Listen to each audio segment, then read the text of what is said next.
Buenas tardes, muchas gracias por acudir a esta convocatoria, que es una convocatoria múltiple de muchas instituciones que nos hemos coordinado para recordar a Juan Rulfo. Está la Fundación Juan Rulfo, la Casa de América, la editorial RM, la Universidad Autónoma de Madrid a través de su Facultad de Filosofía y Letras y la Fundación Ortega Marañón, junto con la Biblioteca Nacional de España. Y en este caso hacemos una tarde con Jorge Edwards, que nos va a hablar de Rulfo y le va a presentar Jorge Eduardo Benavides. Yo querría agradecer especialmente en nombre de la Biblioteca Nacional a Jorge Edwards y a Jorge Eduardo Benavides por estar hoy con nosotros y pedirles a todos ustedes pues un aplauso de agradecimiento. Buenas tardes. Hoy, como debe estar ocurriendo en muchos lugares y sabemos la importancia de este momento, es que conmemoramos los 100 años del nacimiento de Juan Rulfo, el gran escritor mexicano.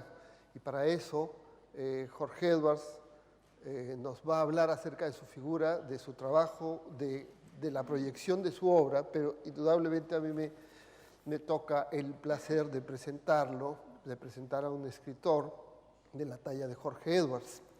Nacido en Santiago de Chile en 1931, es indudablemente uno de los escritores hispanoamericanos y en español mucho más, uno de los escritores más conocidos y más representativos de lo que hemos considerado la narrativa hispanoamericana a partir de los años 50. Ha recibido numerosos reconocimientos y premios, como el Municipal de Literatura de Santiago, el Planeta Casa de América, ¿verdad?, el Nacional de Literatura, el Cervantes, y también distinciones como Caballero de la Orden de las Artes y las Letras en Francia, o aquí recientemente el que ha sido condecorado con la Orden de Alfonso X el Sabio. Él es diplomático de carrera y pasó unos años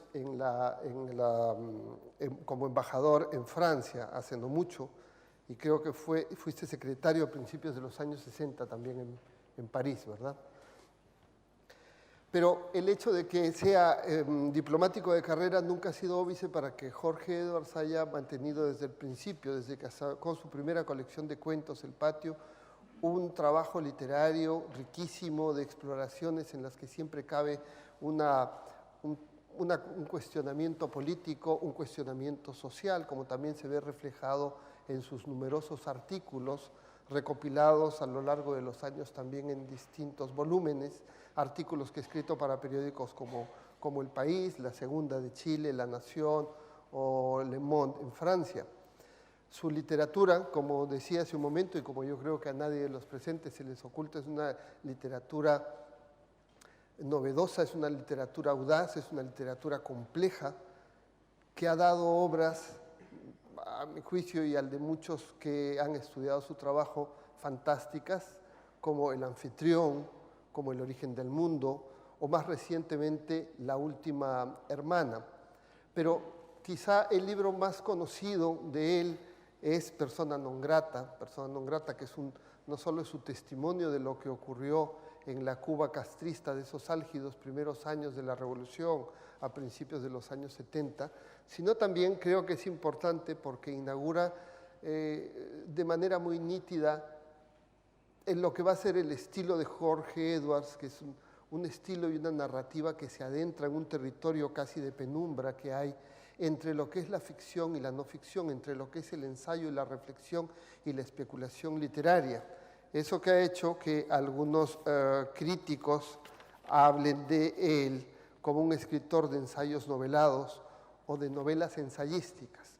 Yo creo que esa es una de las grandes cualidades de su trabajo literario, que es que no se subordina a una forma preestablecida estilísticamente como puede ser el de la novela o la forma del ensayo, sino que aborda una plástica, digamos así, que admite ambos géneros en una muy feliz y riquísima conjunción. Pero como hoy vamos a hablar de Juan Rulfo, Es importante también saber que Jorge en todo este tiempo, él como escritor, como cronista y como intelectual, que ha conocido a tantos personajes, pues nos va a dar su opinión y nos va a dar unas reflexiones acerca del trabajo de este grandísimo escritor mexicano. Y yo quisiera empezar preguntándote, Jorge, ¿qué significa actualmente la figura de Juan Rulfo? Yo creo que Rulfo es primero un escritor artista, cosa no frecuente en Hispanoamérica y no frecuente en ninguna parte. Es un escritor artista en el sentido siguiente, que es un escritor de un lenguaje enormemente controlado y al mismo tiempo un lenguaje con elementos de ritmo, de musicalidad, de dinamismo interno, que lo hace un lenguaje poético en la novela. Y yo creo que los escritores del mundo nuestro, digamos, que fueron poetas en la narración, no son muchos. Yo creo que hay un gran norteamericano que influyó en Rulfo, que es William Faulkner. Y enseguida hay grandes afinidades con algunos escritores de América Latina. Quiero agregar otro detalle. Hay una idea o un prejuicio falso en el sentido de que Rulfo es un escritor instintivo, un escritor de no demasiado conocimiento de sus antecedentes literarios. Yo creo que es completamente falso. Rulfo no tiene una visión libresca, académica de la literatura, pero sabe lo que es la literatura. Estuve en Brasil hace muchos años, en unos días en que Rulfo visitaba Brasil, y un grupo de escritores me dijo a mí, Rulfo no sabe lo que es la literatura. Yo les dije, miren, Rulfo sabe hacer literatura, y ustedes no lo saben. Pues fue un poco pesado, pero yo creo que se lo merecían. Pero Rulfo era un lector apasionado y leyó mucho más de lo que se cree. Y por ejemplo, yo supe, estando en el Brasil, que él tenía un conocimiento bastante grande de Guimarães Rosa, de Clarice Lispector, de Nélida Piñón, de Drummond de Andrade, el poeta, y de muchos más. Y entonces yo llegué a la conclusión siguiente. Si conoció a esos escritores, tiene que haber conocido al gran clásico de la literatura brasileña, que es Machado de Assis. Y Machado de Assis tiene una novela directamente relacionada con Pedro Páramo, porque es Memorias póstumas de Brás Cubas. Son las memorias escritas por un difunto.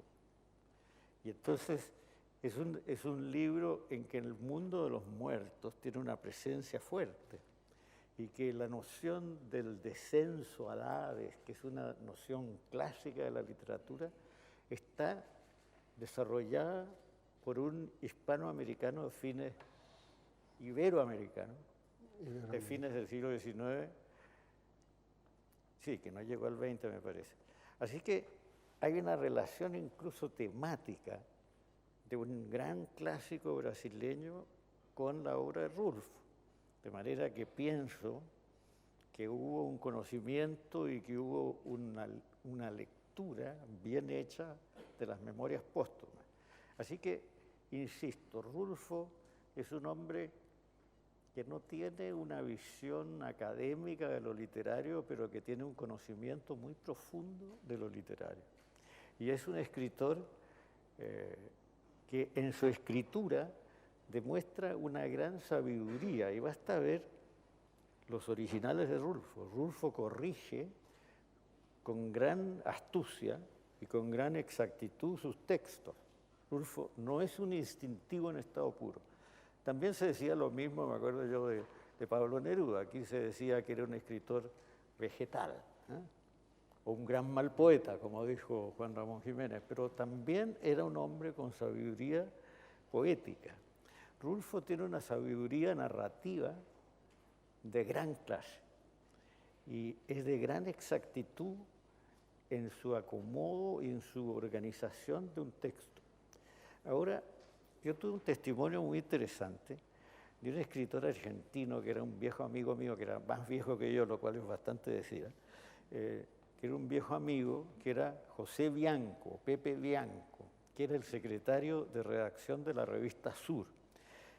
Él había conversado mucho con Rulfo, en alguna vez en que Rulfo estuvo en Buenos Aires, pero él conocía muy a fondo a una escritora chilena que se llamaba María Luisa Bombal.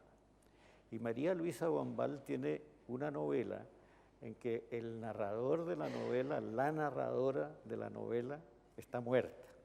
Esa novela se llama La Amortajada. Pero Bianco me dijo a mí lo siguiente: Rulfo me dijo que había descubierto una novela chilena en que todo transcurría en un mundo de muertos y que esto le había interesado mucho, porque la novela de María Luisa es de 1948. Claro. O sea que corresponde a la época en que él está ya madurando el tema de Pedro Páramo. O sea, Rulfo, siendo muy solitario y muy original, es al mismo tiempo parte de una constelación literaria de gran calidad. En esa constelación yo veo a Faulkner, veo, en cierto modo, aunque no sé si lo conoció también, a Juan Carlos Onetti, veo a María Luisa Bombal y a un tipo de novela surrealista que se hizo en Chile, mucho, aun cuando siempre se decía que la literatura chilena era puramente regionalista, la literatura narrativa, pero es absolutamente falso, porque hay toda una novela surrealista chilena que ahora, por ejemplo, ha sido bastante interesantemente recogida por alguien como Roberto Bolaño, ¿no? Así que Rulfo es un gran narrador de la imaginación, de la fantasía, y yo diría de la ambigüedad, porque algo característico de Machado de Asís y de María Luisa Bombal es que esos muertos de sus novelas están definitivamente muertos, y nosotros sabemos desde el comienzo que están muertos. En cambio, los personajes de la obra de Rulfo no se sabe exactamente si están o no están muertos, y se empieza primero a sospechar que están muertos. Y esa sospecha es muy atractiva, es una sospecha profundamente poética y literaria. Entonces yo diría que Pedro Páramo, por ejemplo, es una novela de los muertos. Algunos la han relacionado con el Dante, etcétera, etcétera. Es una novela de muertos, pero es una novela de la vida, porque resulta que esos muertos están vivos, conversan, se mueven, hacen bromas, etcétera. Y entonces es una novela de la muerte y de la continuación de la vida después de la muerte. Es muy sutil el tema, pero eso es lo fascinante que tiene el texto. Y enseguida es un texto de una construcción narrativa equívoca, un poco tramposa, que engaña a veces al lector, porque no es una narración lineal, está lejos de ser eso. Es una narración en que se entrometen, se intervienen elementos narrativos, elementos poéticos de todo orden, y entonces se produce una especie de polifonía muy moderna y que quizás no se ha repetido en la misma forma en la novela hispanoamericana o, no sé, la novela brasileña actual si lo tengo. Clarice Lispector es muy pariente de Juan Rulfo. Clarice Lispector, una gran escritora de la fantasía. Ahora, ¿qué digo yo? Yo veo, sobre todo en las descripciones que hace Rulfo de la naturaleza, veo una gran fuerza, una gran vitalidad, una especie de nostalgia de la vida, interpretada por los muertos, por estos muertos que no están muertos, que son los muertos de Rulfo. Entonces, dentro de la ambigüedad de una muerte-vida, hay una actitud frente a la naturaleza mexicana que es apasionante a mi juicio. Y hay momentos de primavera, de sol, de unos vientos muy favorables, digamos, de trigales, que son momentos de gran vida. Y yo pienso, bueno, la naturaleza renace, muere y renace. Y el sentido del renacer de la naturaleza es muy fuerte en Rulfo porque él está preocupado del renacer de la vida, lo cual implica una cierta espiritualidad no eclesiástica, pero instintiva en Rulfo, porque, por ejemplo, las escenas de iglesia de campo que uno encuentra en Pedro Páramo son muy conmovedoras, y las escenas de campanas de iglesia, es decir, hay una especie de estética de una religión que no es una religión papal, digamos, es una religión de pueblo, con curas de pueblo. Hay un cura, claro, muy mala persona en la obra de Rulfo, porque Rulfo nunca abandona una actitud irónica y una actitud crítica frente a sus personajes. De manera que se puede hablar mucho de la estructura, de la fuerza de la composición de Rulfo, de la narrativa no lineal, polifónica en alguna medida, que parece a veces un juego o un puzzle, un rompecabezas, porque se incrustan elementos y el tiempo es un tiempo no lineal tampoco. Es un tiempo anterior y es un tiempo posterior. Y es difícil saber a veces en qué tiempo estamos. Y hay algunos críticos que se especializan en hacer la cronología de Pedro Páramo. Yo creo que es un ejercicio bastante inútil, porque lo interesante de la cronología de Pedro Páramo es que es muy poco cronológica y es incluso poco lógica. Es una cronología o un ordenamiento temporal básicamente estético, digno de un poeta más que de un narrador en el sentido clásico de la palabra narrador. Jorge, ahora que hablas acerca de estas innovaciones técnicas de Juan Rulfo, es además en el momento en que toda la literatura hispanoamericana está viviendo esto que conocemos como el boom y que se caracteriza, entre otras cosas, por una serie de innovaciones formales, como decía hace un momento. ¿Cómo se recibe una obra como la de Rulfo entre los escritores de tu generación? Porque su éxito fue inmediato. Bueno, pasa una cosa. Cuando empieza esta moda del boom, y se empieza a hablar del boom en París, por ejemplo, y aquí, en todos lados, se produce todo un proceso de redescubrimiento y de rescate de escritores que son directamente precursores del boom. Y entonces, descubrir a Vargas Llosa o a Carlos Fuentes o a Cortázar permite descubrir a Rulfo, a Alejo Carpentier y a muchos otros. A mí me permitió descubrir a Machado de Asís, que es una manía personal, pero es una manía personal defendible, ¿no? Entonces yo creo que el boom tiene la virtud de permitir descubrir a una cantidad de antecesores del boom. Yo no sé, por ejemplo, si Juan Carlos Onetti es del boom o es precursor del boom. Claro. Borges es decididamente un precursor. Y a mí me ocurre una cosa que debo confesar, que muchas veces me gustan más los precursores que los presentes, ¿no? Pero en fin, es un gusto personal. Pero a mí me ha dado trabajo y me ha ocupado tiempo en mi vida como lector y como escritor, ir descubriendo antecesores directos del boom. Por ejemplo, Juan Emar, un chileno que era muy poco conocido hace un tiempo, que se llamaba Álvaro Yáñez, que era conocido como Pilo Yáñez, y era hijo de un agricultor más o menos rico y se fue a París a escribir, en vez de administrar el fondo de su papá, que lo perdió, claro, al final. Pero se fue a París a escribir y pudo escribir durante mucho tiempo hasta que se arruinó en forma total y tuvo que regresar a Chile.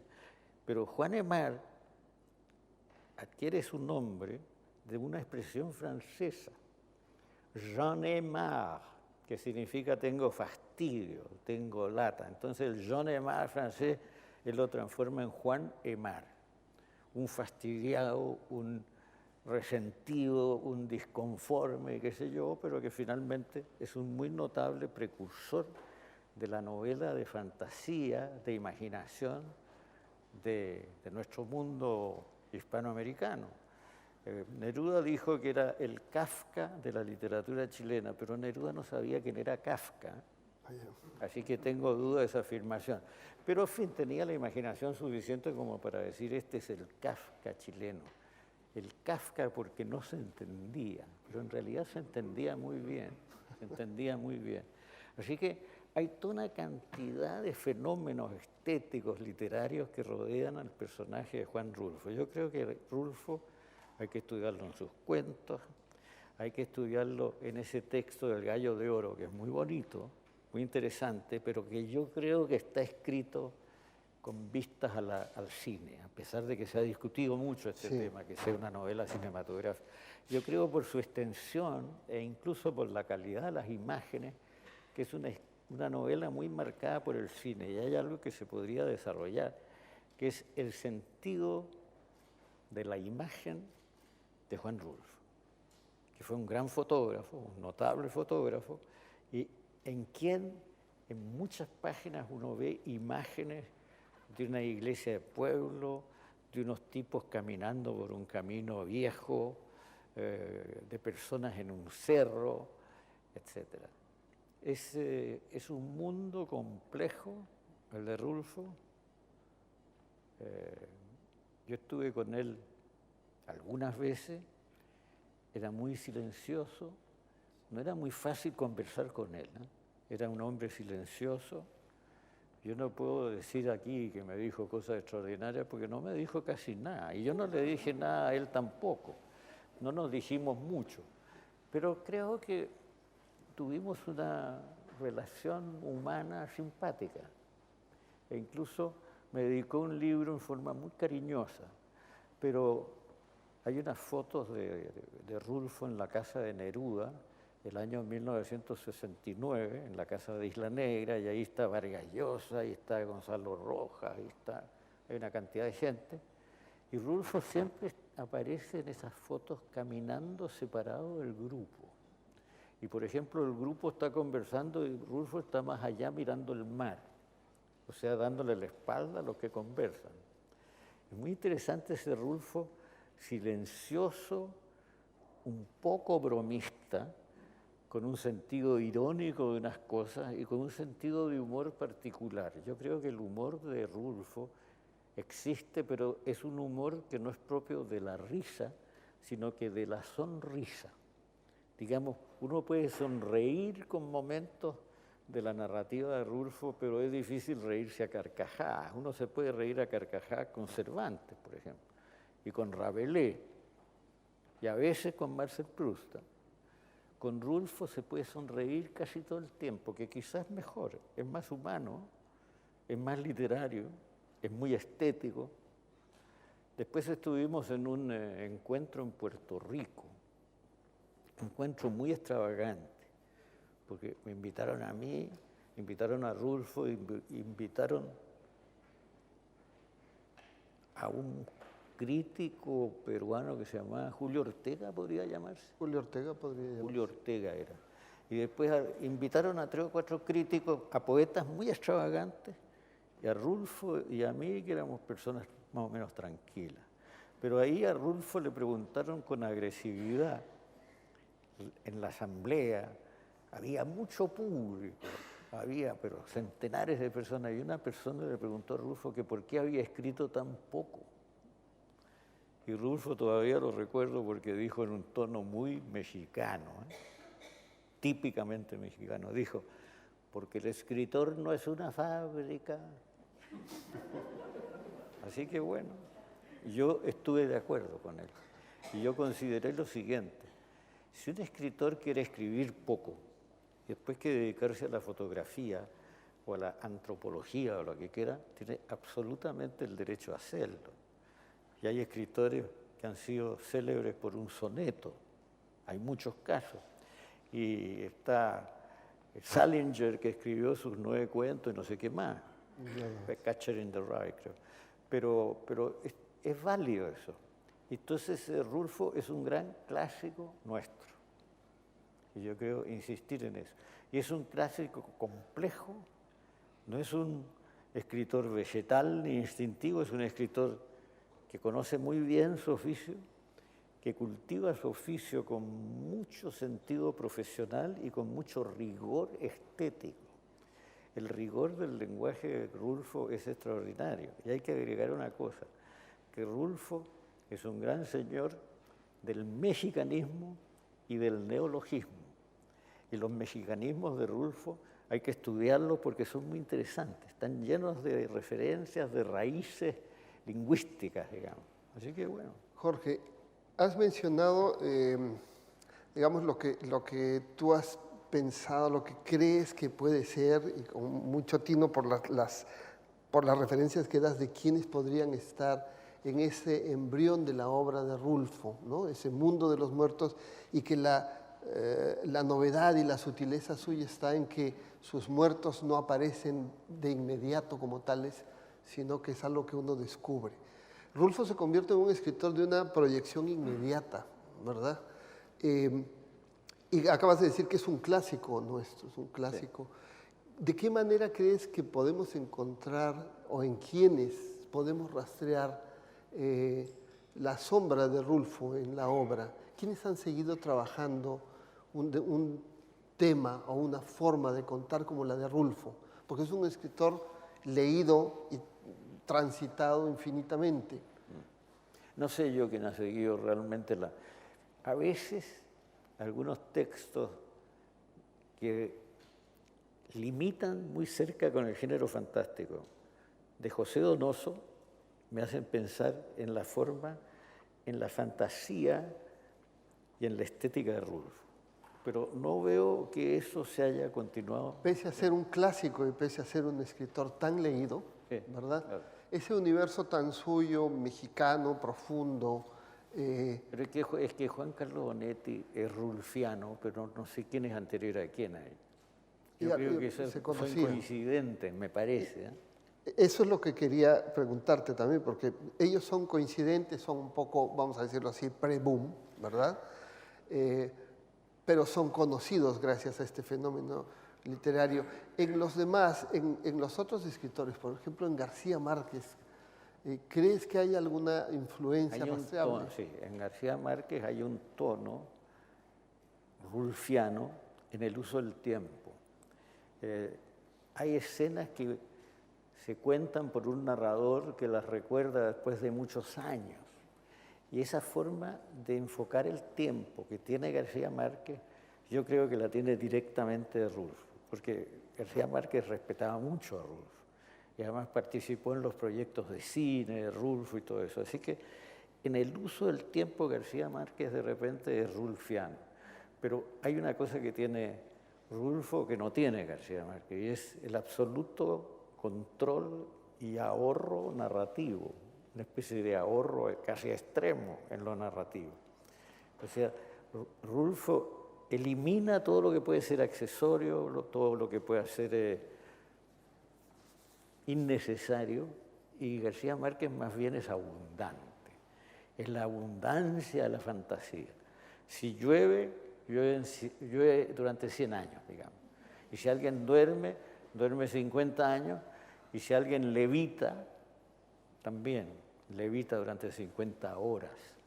No, Rulfo tiene una discreción que tenía en su persona y que la tiene en su escritura. Es el narrador más discreto de la literatura latinoamericana. Porque, por ejemplo, volviendo a mi relación de Rulfo con Machado de Asís, con Memorias póstumas de Brás Cubas.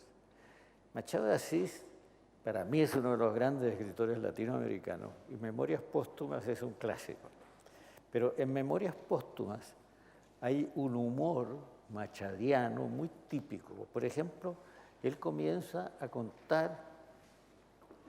el difunto a contar su historia, porque no comienza él, comienza el difunto. El prólogo al libro de Machado de Asís no está firmado por Machado de Asís, está firmado por Brás Cubas, por el difunto. Es muy interesante y muy bromista el asunto. Pero, por ejemplo, el difunto se hace la siguiente pregunta al comienzo del libro. ¿Comenzaré por el comienzo o comenzaré por el final? Tengo una duda. Al final decide comenzar por el final. Comienza en la siguiente escena. Él está dentro del ataúd, en su velorio, mirando por el vidrio, por el cristal que tiene su ataúd, y se acerca una señora guapa, se inclina sobre la cabeza del difunto y se le cae una lágrima. Ese es el comienzo de la novela. Bueno, después vendrá la historia de su relación con esta señora que se llamaba Virgilia, etc. Pero es una broma y es una intromisión fuerte de un narrador muerto. No, los narradores de Rulfo están mucho más escondidos, son muy secretos. Uno tiene que adivinarlos. A veces el narrador de Rulfo es un personaje de la novela y otras veces es un narrador que está detrás y que parece que es el propio Rulfo, digamos. Así que es muy complejo el tema, pero muy interesante. A mí me pasa una cosa que voy a confesar. A mí me dicen, ¿quieres hablar sobre Rulfo? Y yo digo, sí, leí a Rulfo hace tantos años, voy así. Me lo he releído entero ahora. Pero después cuando llego a dar la conferencia estoy recién empezando a descubrir cosas y generalmente me quedo después y termino escribiendo un ensayo en 2 años más, pero estoy tan viejo que no sé si en 2 años más voy a estar en condiciones de escribir. Si voy a estar en condiciones de escribir ensayos, chicos. Pero ahora acabas de decir algo también muy interesante de esta relectura tuya, del narrador que descubres en Rulfo, porque da la impresión de que Rulfo, y es una cosa muy buena, ¿no? Es un narrador que de facilísimo acceso y de tremenda complejidad, con narradores que se van como solapando y que van uno detrás de otro. Sí. Yo creo, cuando lo dices, que efectivamente es así, y hay una influencia también en tu trabajo.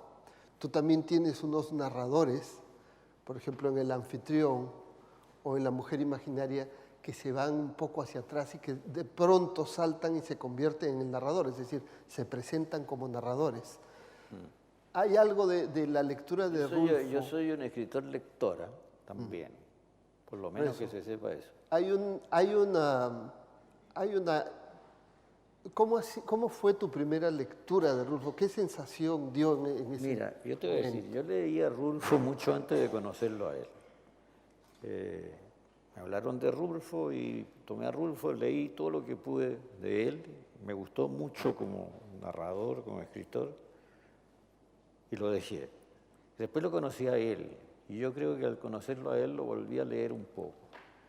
Y sobre todo el conocimiento fue muy simpático en San Juan de Puerto Rico, en la Universidad de Puerto Rico, con una juventud estudiantil, simpática, y que se reía, qué sé yo.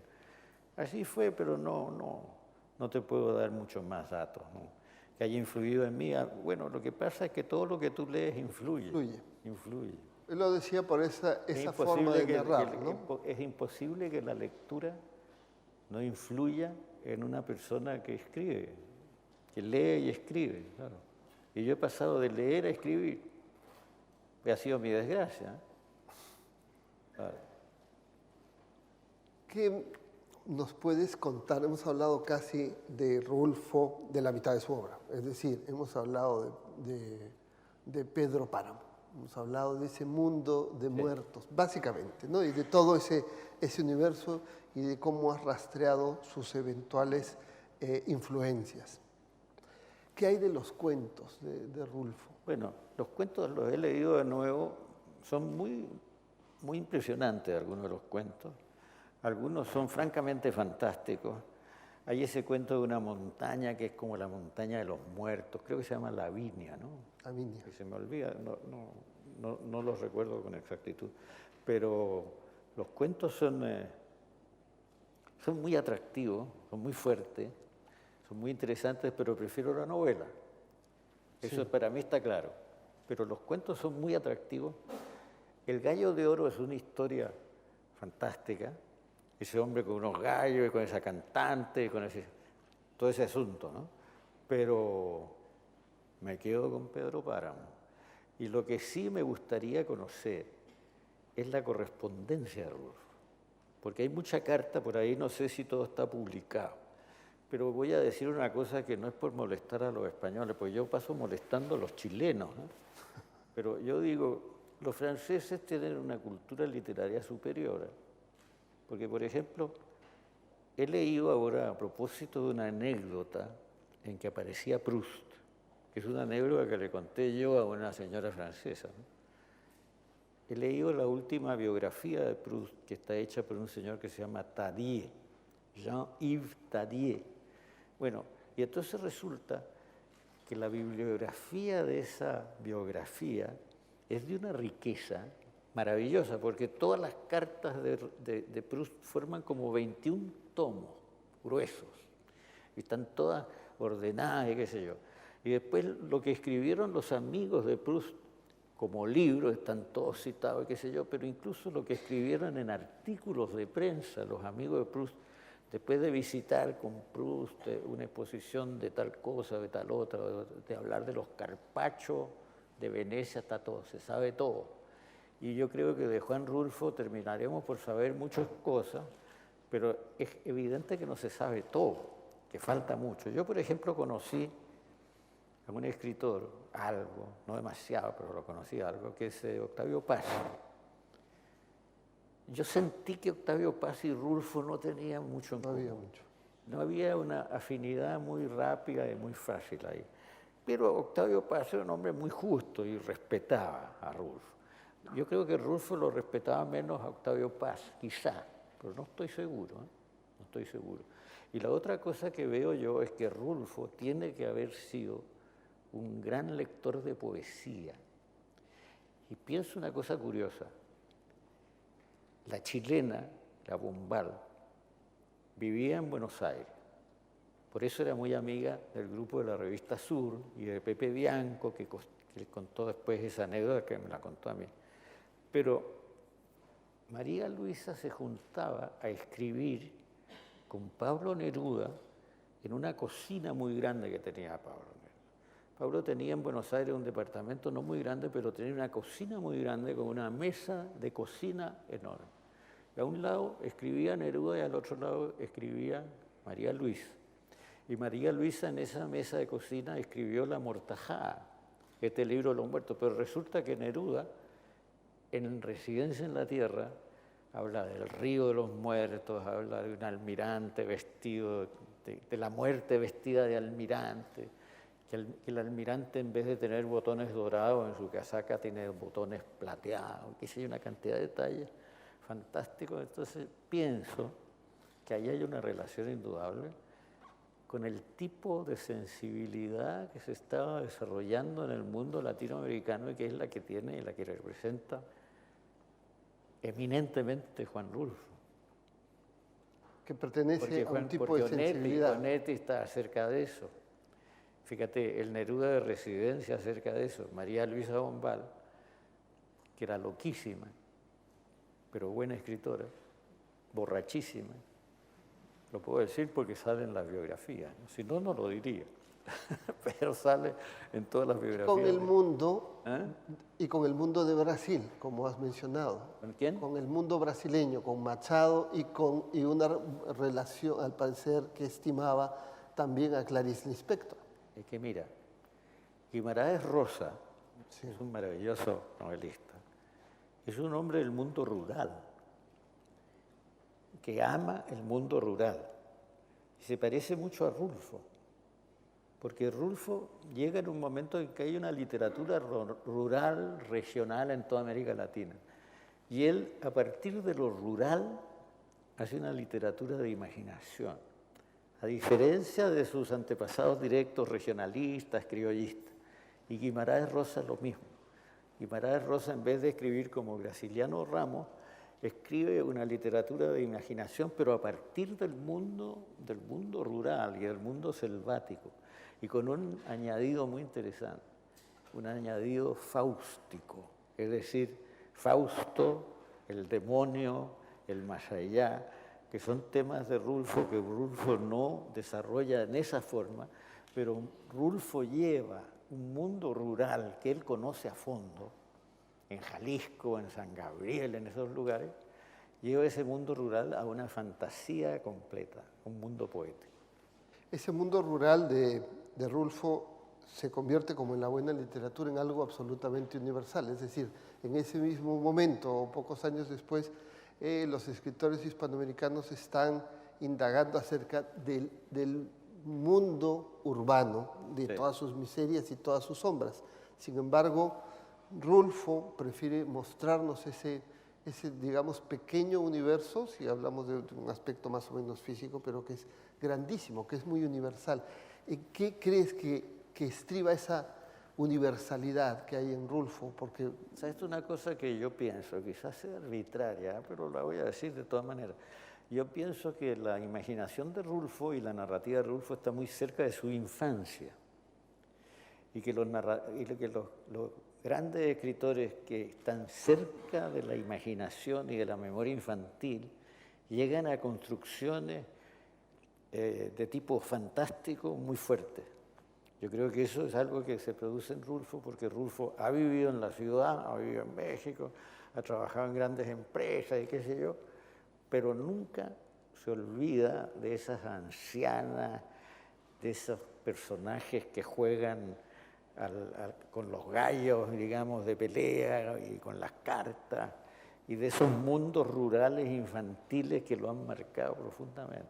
Y tiene esa fidelidad a su infancia que es propia de algunos de los más grandes escritores, para mi gusto. ¿crees que eso es precisamente lo que hace a Rulfo? Porque sigue siendo un fenómeno, es decir, comentábamos hace un momento con Eduardo Becerra que este año también se cumplirán 100 años de Augusto Roa Bastos, el escritor Sí. paraguayo, que también tiene un mundo También interesante. cumple 100 años. Y también son 100 años de Roa Bastos. Y comentábamos acerca de que el fenómeno de Rulfo es, indudablemente no tiene parangón por la inmediata proyección, la rápida aceptación que tiene de lectores y que parece que a él mismo le sorprende, ¿no? ¿Qué es lo que se podría...? Porque otros escritores han tardado en consolidar una trayectoria. ¿Qué crees tú que es lo que hace Porque que el mundo Rulfo de sea Rulfo así de es inmediato? inmediatamente fascinante, desde la primera línea, desde esa llegada a Comala, ¿no? Es fascinante, es poético y extraordinario. Eso pasa con pocos escritores. Eso pasa con Faulkner, con Mientras yo agonizo. Es fascinante desde la primera línea. Y ese tipo de fascinación estética con textos relativamente breves, pero muy apretados, muy rigurosos, muy bien construidos, no es frecuente, pero se da. Se da con Kafka, con La Metamorfosis, por ejemplo, se da con Rulfo, se da con muy poco, ¿no? Esas lecturas de Rulfo, has hablado de Faulkner, que es un escritor indudablemente gravitante en la construcción de los universos narrativos hispanoamericanos, ¿verdad? Desde entonces, sobre todo. De los europeos, ¿qué crees tú que hay en Rulfo de sus lecturas europeas como buen lector que era? Bueno, lo que pasa... Bueno, esa es una pregunta complicada, pero yo te voy a decir, hay una narrativa fantástica europea que se desarrolla después del romanticismo y sobre todo en Alemania y después en Francia. Lo que los alemanes no llaman román, sino llaman novelle, un Kleist. De ahí sale Kafka. Es decir, hay una rica literatura fantástica en Europa. Existe incluso esa literatura en Rusia, pero existe con mucha fuerza en el norte de Europa. Selma Lagerlöf, Isaac Dinesen, etc. Yo creo que Rulfo pertenece a esa especie literaria. ¿Y cómo se produjo eso en México? Bueno, porque las cosas se pueden producir en cualquier parte, simplemente. Parece que México es el último lugar donde puede producir un escritor a lo Kafka o a lo Isaac Dinesen, y sin embargo ahí justamente creo que el trastorno producido por la revolución influye en todo esto, que es una cosa que hay que decir. Rulfo es en alguna medida y con distancia y interpretando las cosas sin interpretarlas en forma textual, digamos, es un escritor de la Revolución Mexicana. Y ese trastorno de la Revolución Mexicana, que produjo la muerte de su padre, por ejemplo. Fue asesinado, ¿no? Bueno, claro. Es algo que es un ingrediente dentro de la creación de Rulfo. Un ingrediente que lo emparenta con estos otros escritores, porque eso es un mundo, el suyo, bastante particular, sin ser extravagante. Es un mundo rural, pero es un mundo, como dices tú... No es extravagante, pero a veces es increíble. Iba a eso, claro. Pero a veces es increíble, es un precursor de lo que se ha llamado el realismo mágico.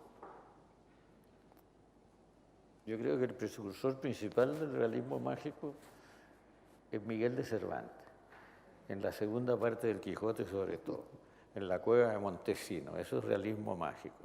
Y después los franceses del romanticismo y del postromanticismo hicieron realismo mágico. Nerval, realismo mágico. Schwab, realismo mágico. Después hay un realismo mágico alemán. Fíjate tú, ¿quién iba a creer que los alemanes podían hacer un realismo mágico? Y sin embargo, E.T.A. Hoffmann es puro realismo mágico. Hasta los españoles deben tener por ahí. Hay una novela de Juan Valera, que es el mito de Fausto, minimizado. Las tribulaciones del doctor Faustino. Esto, la magia nos penetra y nos inunda. Y hay que tener un poco de cuidado con ella, porque los falsos magos son de matarlos, ¿no? Los magos falsificados que andan mucho. Y en Chile había un poeta que decía: aquí yace Vicente, antipoeta y mago.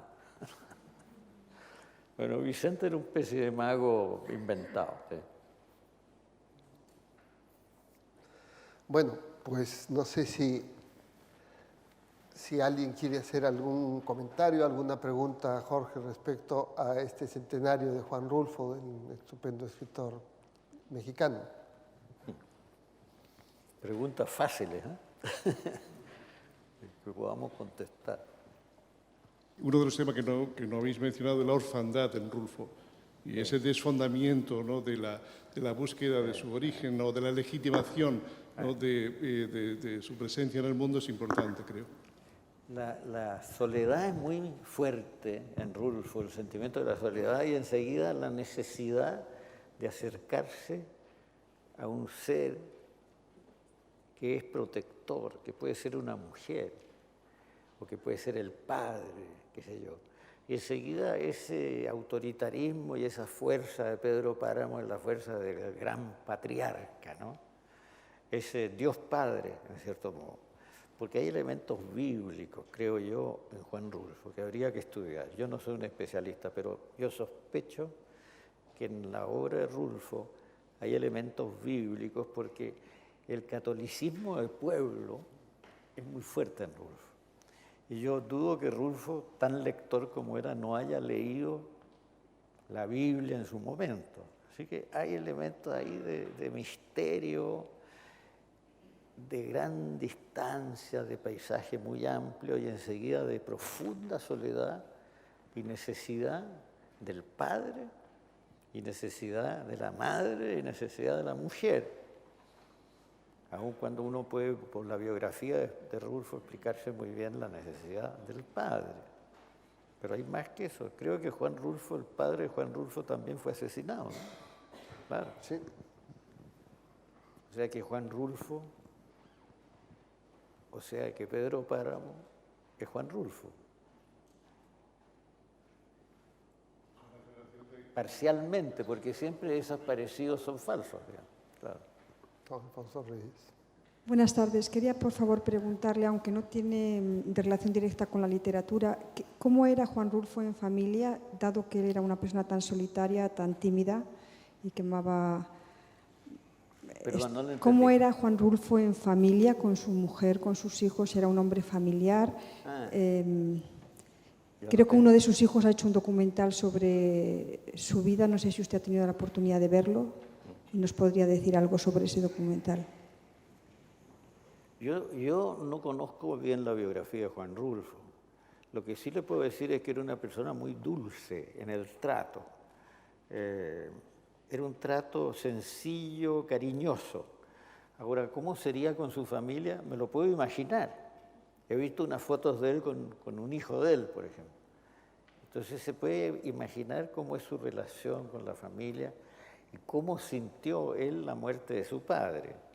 Pero a veces me parece un poco abusivo especular sobre esto de que los escritores que tienen un padre muerto son así o son de otra manera, ¿no? Es complicado.